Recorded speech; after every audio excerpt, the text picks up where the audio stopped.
might just do a quick intro. So, Cool. so everyone's here. Okay. It's my pleasure to introduce Steve. So he's a partner at Perryview Lawyers. He's going to share with us a little bit about his journey through his, obviously, the legal side of things, telling us a bit about what challenges does business face in terms of the legal side of things. And again, the key thing that we want to drive home today is around how can we use our professions to help driving impact through businesses. So I'll hand over to you and we'll go from there. Great. Cool. All right. Well, kia ora koto, ko Stephen toku ingoa no o Tatahiao. It's great to be here. It's an amazing location you have. There's no shortage of restaurants, is there? No. That's good. Yeah. So as soon as I start talking, everyone hears an accent, so I always feel like I need to explain it a little bit. We moved to New Zealand when I was 7 years old. My parents were from America, but we moved here when I was age 7, so I kind of grew up in New Zealand. So you just have to be careful about accents. I'm sure you all know. It may not actually reveal the heart of the person. So I actually grew up here in Christchurch. I went to high school here in Christchurch, and then I went to Canterbury University. So this is my home. This is where I've always felt.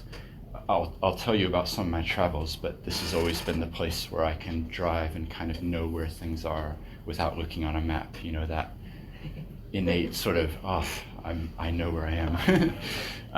And so when I finished my degree at Canterbury University, I'll just give you a really brief professional overview just so you know who I am, and hopefully that helps to then lead into what I'm doing today.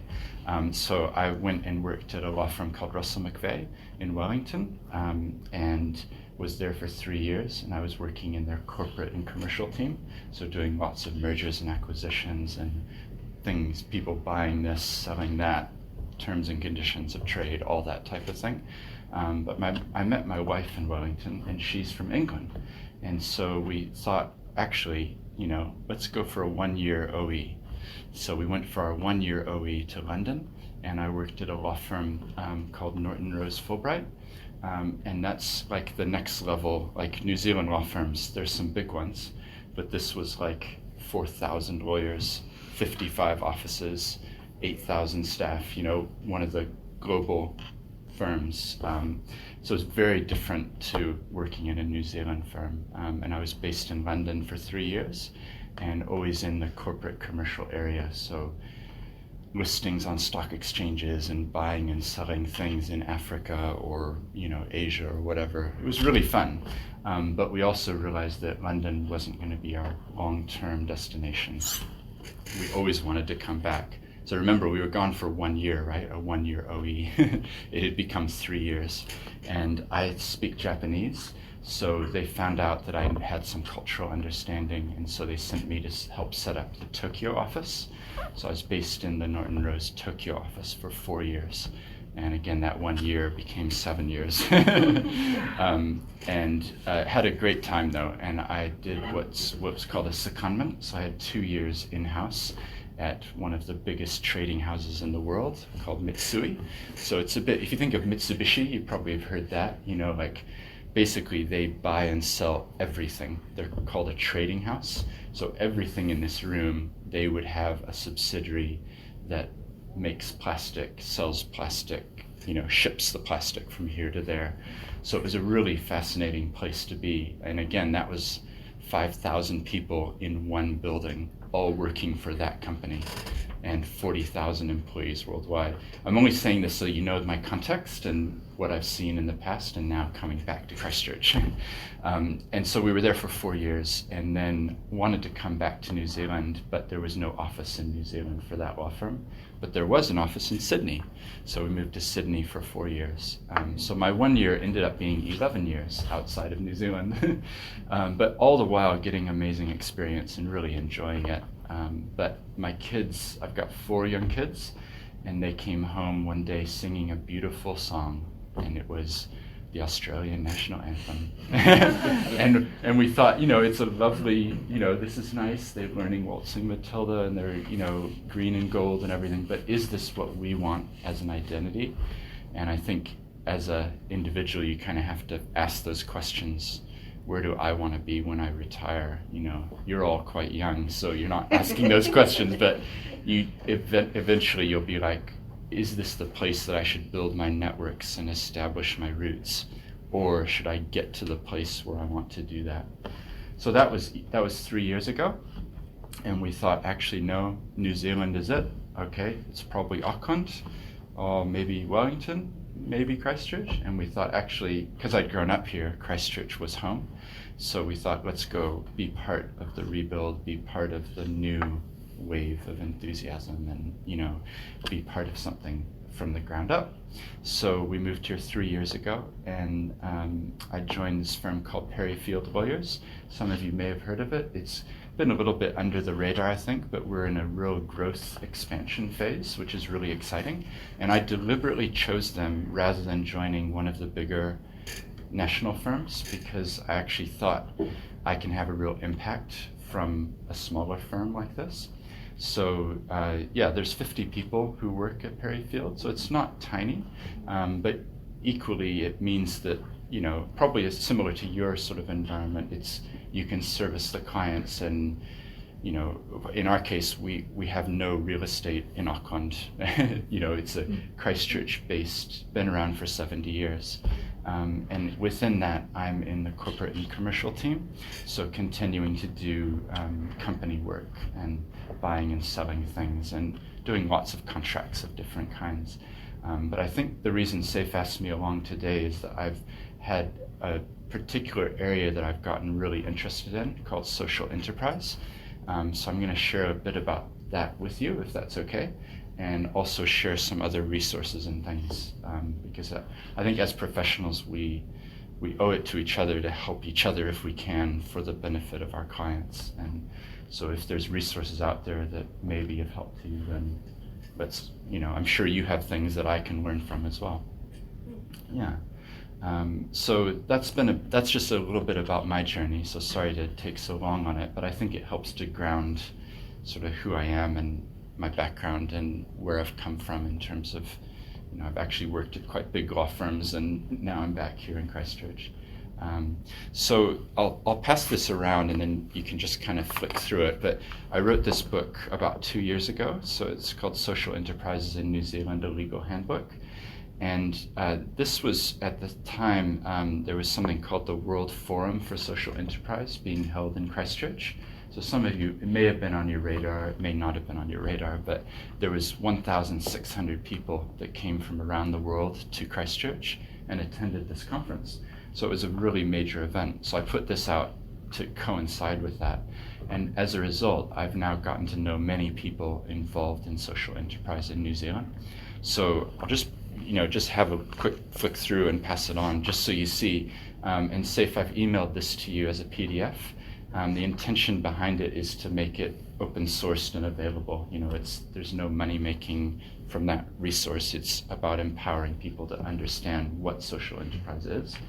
And again, I kind of wear these probably 3 hats now. The first one is the traditional corporate, profit-driven business, which is really vital. And then there's this one here, which is more the profit and purpose, combining things. And then I do also a lot of work with charities and not-for-profits. And I feel like that's another side of the same coin, because I'll just briefly describe social enterprise. So you're probably all familiar with the term, is that right? Yeah.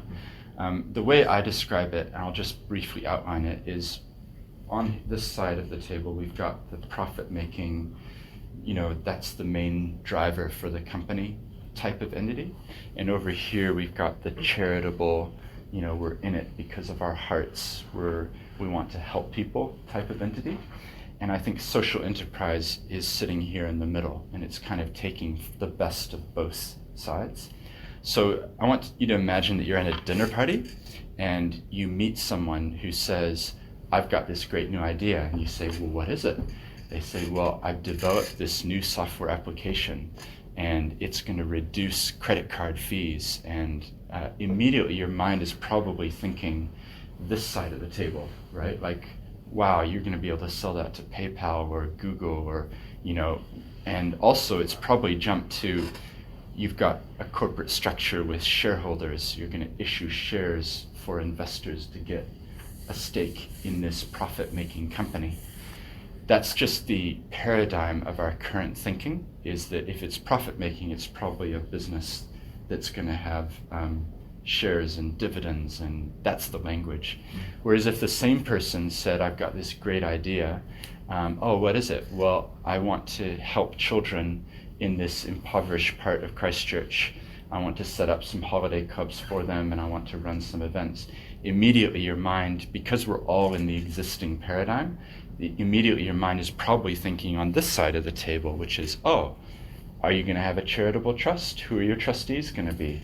Where are you going to get your grant funding from? Have you talked to Rata? It's that type of thinking. And I think what I'm trying to encourage people to realize is that that's an old paradigm of a binary of for-profit or for-purpose. And there's not, up until now, there hasn't really been a meeting in the middle.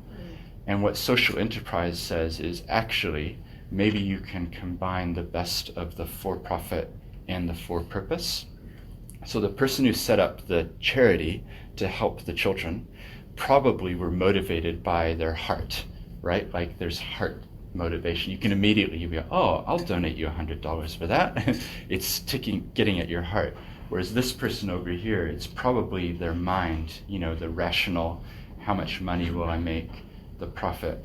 And so again, that combining is you're actually saying, I can take the rational head, the mind of business, and the heart that wants to set up a charity, and merge them together and not divorce them. Because the reality is the person who sets up the business here to make money, they probably are a trustee on that board over there. To split ourselves up into it's all about the money or it's all about the heart doesn't even work for each of you, I'm sure. You've got outside interests that resonate here and here. So anyway, social enterprise says actually we can take the best of both, because remember there's negative things of both of these as well.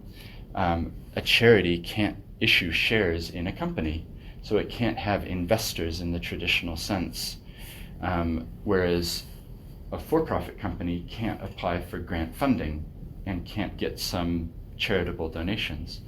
Social enterprise says actually we can do both, and the company structure is often the vehicle that you use to do that, but it's not the only way. Like I help set up charities, and that can be used as well. The key distinction is that a social enterprise is incredibly clear about its mission and its purpose.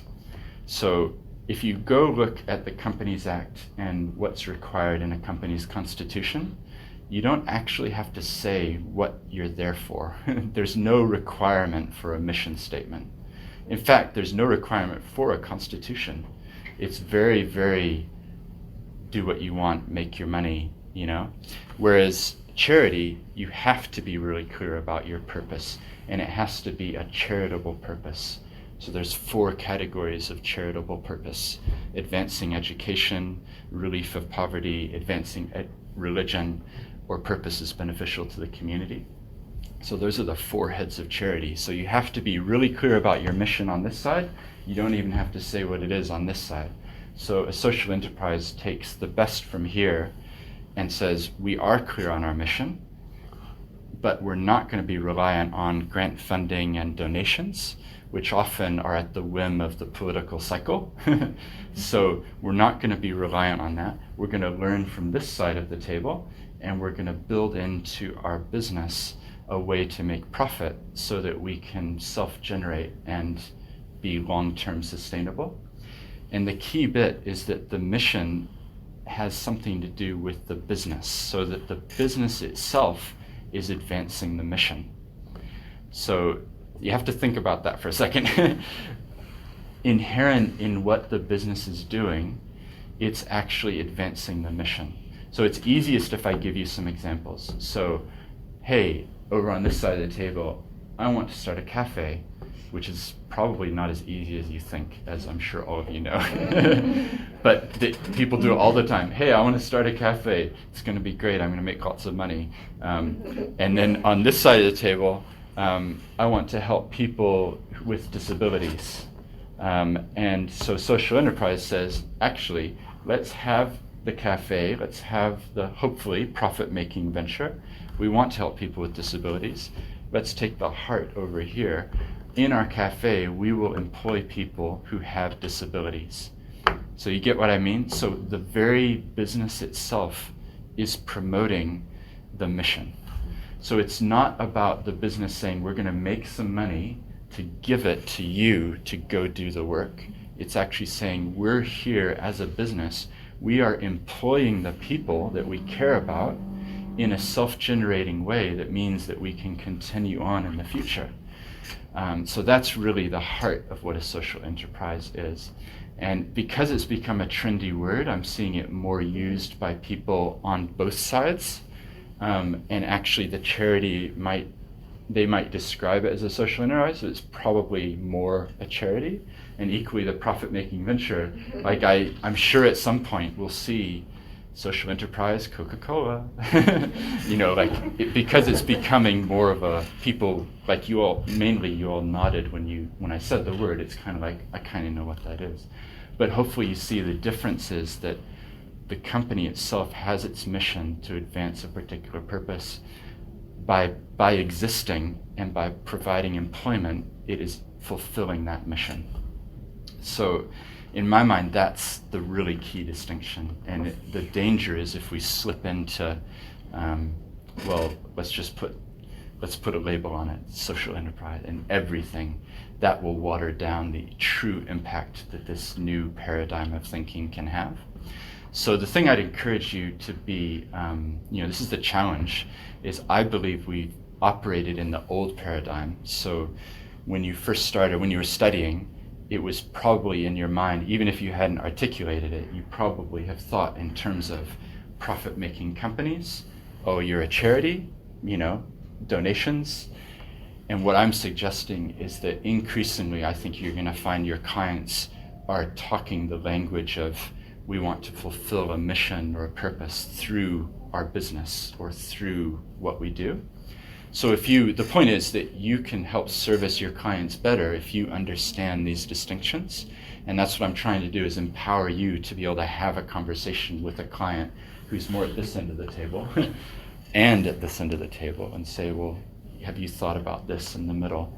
Because increasingly, I think charities are looking to set up self-funding businesses. And equally, these guys here looking at setting up foundations or different ways of doing things. So if it's not on your radar, I guarantee it will be in the coming months and years. So I'd like to share with you another thing, which is really related to this. And I'll just pass this around as well. So this is a report that I'm just one of 5 co-authors for. So this is now with the government. We finished it in April. It took about 9 months to write. Like, it's not just a 2-page thing. You'll see if you flick through. And I sent a link to this as well to Safe, so feel free to have a look. And what we're talking about here is, does the current regulatory regime suit this new paradigm of thinking where increasingly businesses will be here in the middle, looking to combine profit and purpose?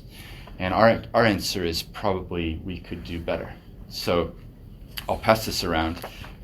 If you are interested but struggling for time, the executive summary is really good. So you can read that. But we talked with 21 different companies, charities, incorporated societies, cooperatives, like every type of legal structure you can imagine. We spoke to them. So we got amazing examples. So like Trade Aid New Zealand and Whale Watch in Kaikoura for a Maori perspective, Little Yellow Bird, which make clothing, ethical clothing. There's a huge variety in there. And the conclusion that we came to is actually there's some difficulties with trying to operate here in the middle if you're either this or that. And I'll just really briefly, the difficulties on this side is you, like I said before, you can't go out and say, hey, Stephen, do you want to invest $500 in my charity? You just can't do that. So there's a real hindrance for charities to be able to access funding, and therefore social enterprises as well. Remember, they're kind of merging this heart and the mind. So for them to access funding also, that's really challenging, because when they start talking and they talk about the disabled people that they're employing in their cafe, the old paradigm means that the investors are thinking that's basically a charity. I'm not going to invest in that. And this new way of thinking, the new paradigm, is saying, actually open your mind a little bit, realize that maybe there's more to it than financial returns. We will offer you dividends on the shares that you get. We will offer you a way to participate in a financial way. But keep in mind, there's, say, 25 people with disabilities who are employed here. It's asking people to think with their heads and their hearts, right? But then on the other side over here, this type of entity isn't really perfectly suited for this part either, because if you're a company, you can go to investors and you can say, hey, Stephen, would you invest? And again, it's that, well, maybe the market rate returns won't be quite as high as a normal, a pure profit-making business, but hey, we're going to stock ethically sourced, coffee and food, and we're employing these people who would not have jobs otherwise. So what we conclude in this is that the ideal, and when I say this stuff, please don't assume that I'm just crazy, okay?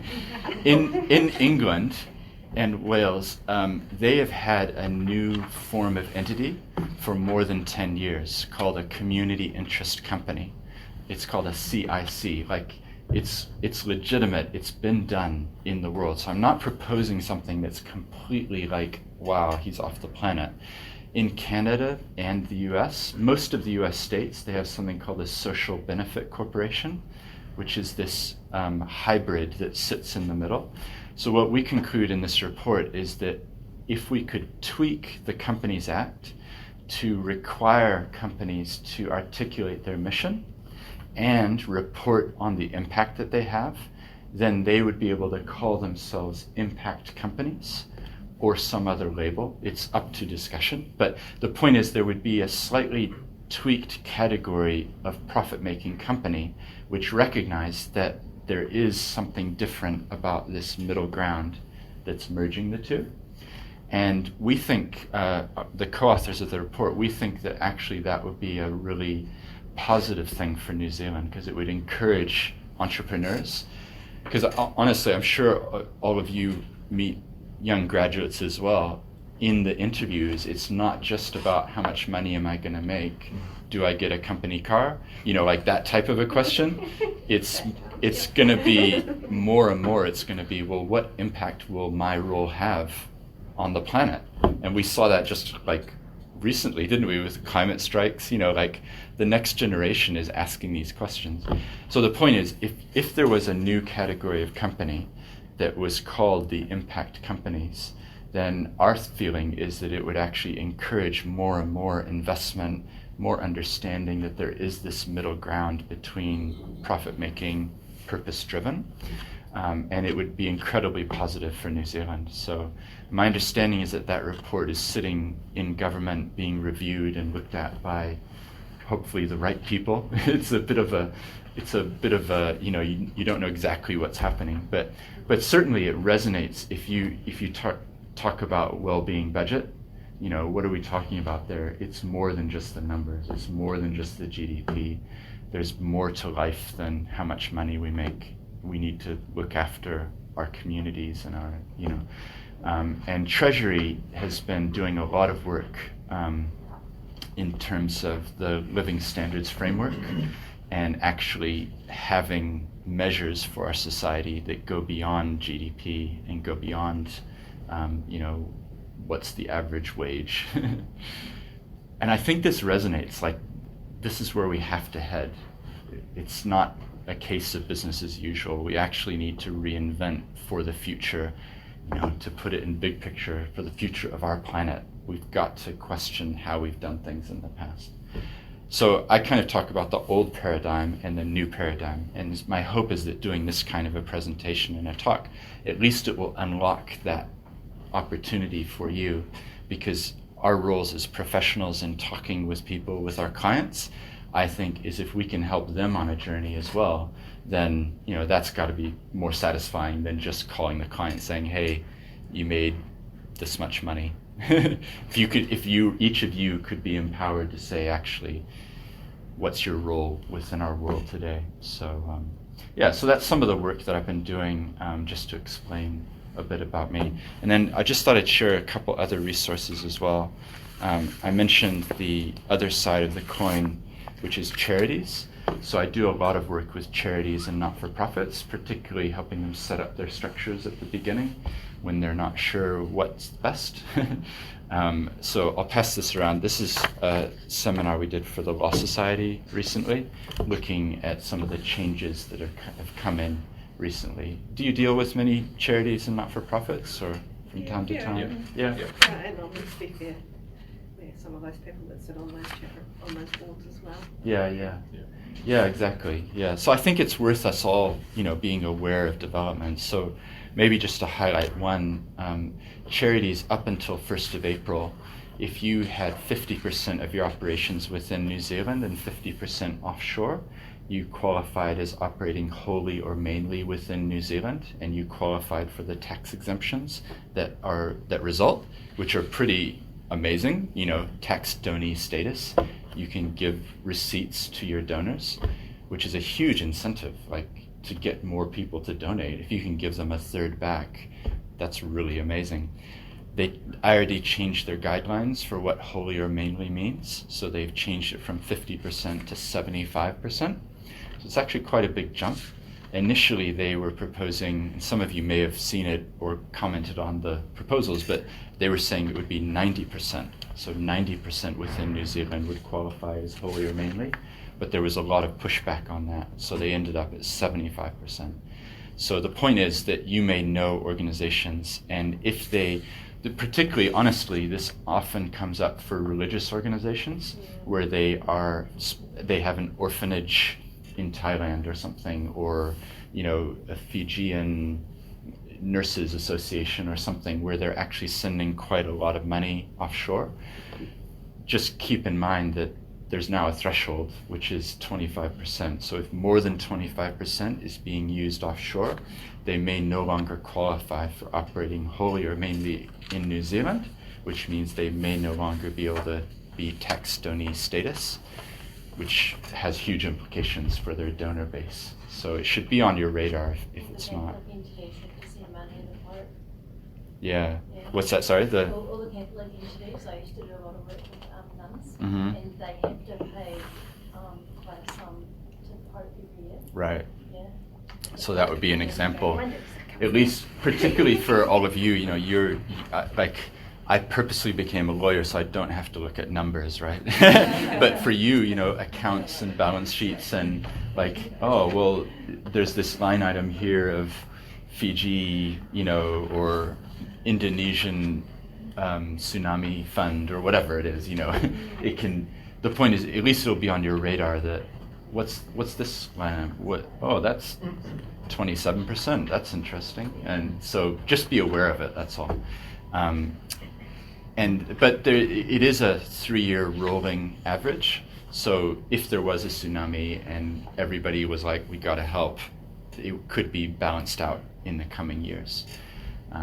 So the point is, all I'm trying to say is that I do a lot with the charities and not-for-profits, because I view it as the flip side of this sort of discussion that we're talking about. And I find it really fascinating. I feel like if I can't change the world, I know that. But if I can help that one person who can then help 1,000 children, then I go home feeling pretty good. So I really enjoy the not-for-profit side of things and helping out. And then just the other resource sorry, it's a resource list, but I'm happy to answer questions as well. So I do a lot with startups, and they ask the same questions every time. So this is a resource that's a legal toolkit, and what we did here was put in the answers to all the questions that we keep getting over and over. So what's legal structure options? How do you set up a company? Things to watch out for in joint ventures. How do you protect your IP? Operating your new business, what gets overlooked? How do you fundraise from family or friends? Do you deal much with the FMA and compliance there? Because it's because people honestly they just have no idea that what they're doing is completely not at all allowed in terms of raising money from people. Just really briefly, so it's on all of your radars. The government doesn't want an entrepreneur going to poor Mrs. Smith down the road and getting $10,000 from her without explaining so that she fully understands what she's investing in. Therefore, they have a blanket prohibition on raising money like that unless you fall within certain exemptions. So the question is always, you can either prepare what's called a PDS, a disclosure statement that can be given to Mrs. Smith, and here's what you are investing in, here's the likely returns, it's costly, it takes time and effort to prepare. It's actually easier and better probably to fit within an exemption and go for the right people. So if there's wholesale investors, if there's people who know what they're doing, that's one category of exemption. If you are raising less than 2 million in 12 months from less than 20 people, that can come in as what's called a small offer exemption. So there are these, and close business associates, if someone already knows your business, you can probably fit within that. So of course, there's like tons of disclaimers for each of those points, but there are ways to fit and to raise money from people, but the vast majority, I think, are not doing it correctly right now. I think they're just getting money and, because this isn't just about issuing shares, it's about debt securities and, loans.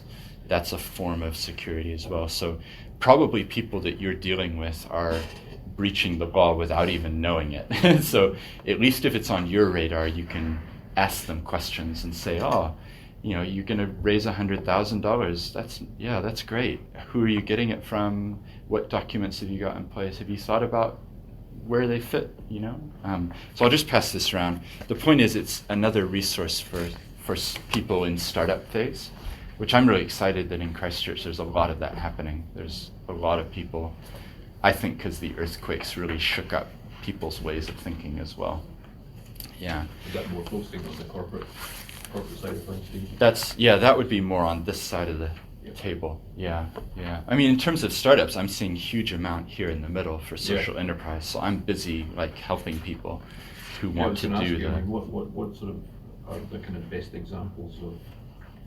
I'm aware of Kilmarnock enterprises out here locally, but what are the best examples? Best examples? There's so many. That report that has just gone around, that one, those are 20 of the leading New Zealand social enterprises. Kilmarnock is a great example. Kilmarnock's fascinating, though. Does everybody know about Kilmarnock, what they are? So they started over on this side of the table. They're a charitable trust, but they operate a company, which is a charitable company. So they're kind of more on this side, whereas others have started on this side and come in. So they'd be a great example. There's a cafe up in Auckland who I helped called Crave Cafe, if you're ever in Morningside. It's a suburb which traditionally is kind of a concrete, industrial, kind of a tough suburb. And these people went in about 10 years ago and said, we want to encourage the community. How can we do that?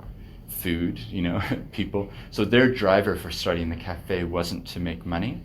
It was actually to encourage community. So their profits go into doing things like street parties and sponsoring things that benefit the community. So it's not about the money. I know the people really well, and it's definitely not the money that's driving, but it's a sustainable business So they just opened a second cafe literally on the corner opposite their current cafe, and that cafe is called Kind, K-I-N-D, and the ethos behind it is kind to yourself, kind to the community, kind to the planet.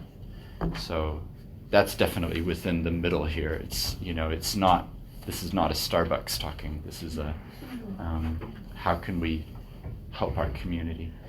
Yeah, but yeah, there's lots and lots of examples. I would put MedSav, Oliver Hunt. He's a recent engineering graduate. I wrote an article about him for Spinoff magazine. Actually, if you're interested, I can send you the link. But basically, he is looking at how can we reuse medical devices which are used once and thrown away. So the hospital pays like $500 for this piece of equipment, and the instructions say single use only, which is great for the manufacturer, right? Like if you can sell 10 of these devices at $500, that's a lot of money. So he's saying, what if we take it, clean it, make it like new, and use it again? So I think that's reducing the overall bill for our health system, and it's reducing landfill. It's good for the environment. So it's ticking a lot of boxes that are beyond just the profit motive. Yeah. So those are some examples, but there's, Little Yellowbird, it sources its cotton ethically. It employs people at living wage in India, and so there's not the exploitation at that end of the cycle. And then it sells its products, mainly uniforms, here in New Zealand. So another example. And they've got an amazing impact report. That's actually something you all should look into, is how do you report on your impact? Because increasingly, I think your clients are going to want to know, like, yes, we had this much profit, but also we helped 20 people. And so how do you help them measure their impact beyond the numbers? It's a fascinating area. It's really growing a lot. If any of you wanted to grab hold of it and run with it, like, that's the future, I think, is impact reporting for companies. Yeah. So I just did these little articles as well about buying and selling your business. So that's like the other end of setting up your business, is how do you sell it? And I post a lot on LinkedIn, so those are just on LinkedIn. Dave, there's a lot of well-known large companies that are, well, in New Zealand, not a lot, there are some that are charitable companies. Yeah. Which people have varying views about. Yeah, Sanitarium is the one Sanitarium is that a good example. Yeah. Tate Electronics Yeah. is another one in Christchurch. Yeah. And I'm interested in what your thoughts are around that and where they actually fit. Or, obviously, anything you say here is stays in the room, but it's an interesting conundrum. Yeah. And that's a historical. They were like that a long time ago. Yeah. Yeah. Yeah. Well, I feel like as long as they are advancing mission and purpose, then there is a place for them. Yeah. Some people have said no, take away the tax exemptions and everything. Yeah. But I actually do think if they do operate more from the heart of the charity, then I don't have a problem with them. Yeah. Yeah, that's my basic answer. Yeah. But I mean, I think as a society, we're going to be having a lot of questions. So I sit on something called the Sector User Group for the Charity Services, which is the body that administers charities. I'm the only Christchurch representative, actually. There's 25 people, and they're mainly in Wellington. But I dial into those calls. And actually, I know Brent Kennerly quite well, because we're on a committee that organizes a charity law and regulation conference each year at Te Papa, which you have sponsored, I think. And I think you've been there. You were there, yeah. So you've seen me. Yeah. So I talk about social enterprise a lot at that conference as well, which is the charity side. But this is a big build-up. But the Charities Act is being reviewed right now. Yes. And so I've put in a submission. It's going to come out soon. What are we doing with our charities law? But I was involved in the early stages of that, and they said, actually, it's fit for purpose. We're just tweaking. It's not a wholesale review of the entire thing. So those 4 charitable purposes that I mentioned before, they're not being reviewed. Like, it's not a step back from It's still the pretty canvas. broad, isn't it? It's still pretty broad. Yeah. But as a society, I think in the next decades, probably, people will start questioning more and more that example. Yeah. The other one would be religious groups and what qualifies for charitable status. Personally, and this is really personal, but I think that religious groups do vast amounts of good in our society that people aren't really even aware of. And if you unplugged some of the funding that they get, there would be big consequences. Yes. So I would not advocate for taking that away. I think there's huge amounts that the quantity of volunteer time and the mental health type things that are dealt with in the community and children, and it would be, people don't realize there's certain headline examples where I can see the point and I get it, Yeah, but I yes. think that's like 0.001% of the vast majority of those sorts of organizations. So Yeah, it's easy to focus on those ones, but yeah, it's the headlines, isn't it? Yeah. And then if it's okay, I'll tell you about one other initiative. So as you can tell, I'm involved in a number of different things, but this one really excites me. So 2 years ago, I kept meeting these amazing people who often didn't have a platform to tell their stories. So I thought, what do I like doing? I like listening to podcasts when I'm driving in and out. I live in Rolliston, so it's a little drive. So I started this thing, if you can just take one and pass it on. So this is a podcast where I'm interviewing people. 95% of them are Christchurch-based people, and I put out a new episode every Tuesday morning, and they go for about an hour. So they're in-depth discussions with people. It's not a superficial 5-minute, what do you do? Thank you. It's what was your childhood like? You mentioned your grandmother. What do you remember about her? It's like trying to get to the heart of what drives the people that I'm interviewing. So I'm really enjoying doing it. I can jump, because it's not sponsored, it's just my own podcast. I can jump from Leanne Dalzell about what it's like to be the mayor to a 6-year-old on what it's like to be 6. To the latest one is an expert in artificial intelligence from AUT, and what does the future hold for learning as a result of AI. So jumping all over the place. I interviewed a guy who was shot in the attacks in March. Eyewitness, what was that like? Someone from Afghanistan who came here as a refugee, age 12, not speaking English. What was Christchurch like? So they're really wide variety, but many entrepreneurs as well, talking with them about their journey. So episode number 1 is Kilmarnock, Michelle Sharp. She's now left there, but we had a great conversation, and you would recognize many of the names, I'm sure. So what I'm trying to do is empower people through the stories that are being told on the podcast. And it's up to 44,000 listens now, so that's getting some traction. And when I get the chance to tell people like you, some of you will be podcast listeners, and this can be added into your rotation. It's in all podcasting apps and things, but there's a website at that business card as well. So yeah, so those are some of the things that I'm involved in. I only became a partner at Perryfield in April, so it's relatively new for me. But my aim, hopefully you can tell, is how can I empower people and give back through my role. Having worked in the big 11 years in the big corporate world of banks and money and things, it's like, okay, that's great background, but now how else can I contribute? And as a professional talking to all of you, my encouragement to you is, what's your role to play within your clients' lives? How can you empower them with what they're doing?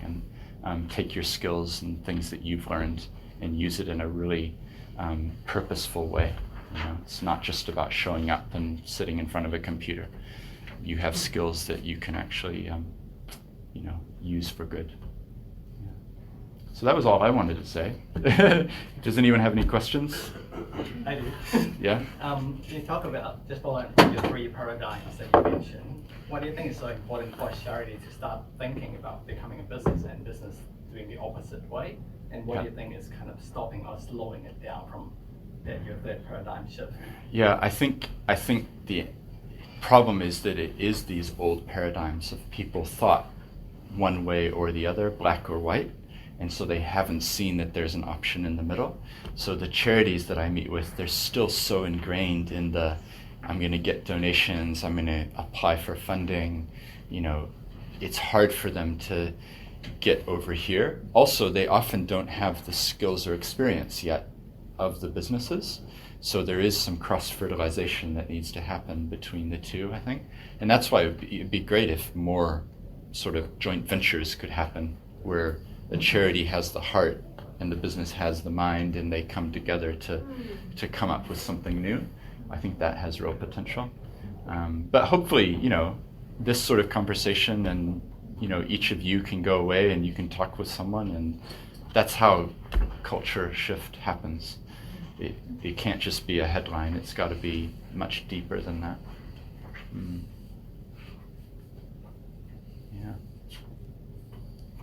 Yeah, so anyway, my email's on that card, so if you ever want to drop me a line, and I use LinkedIn a lot, so I welcome connections on LinkedIn.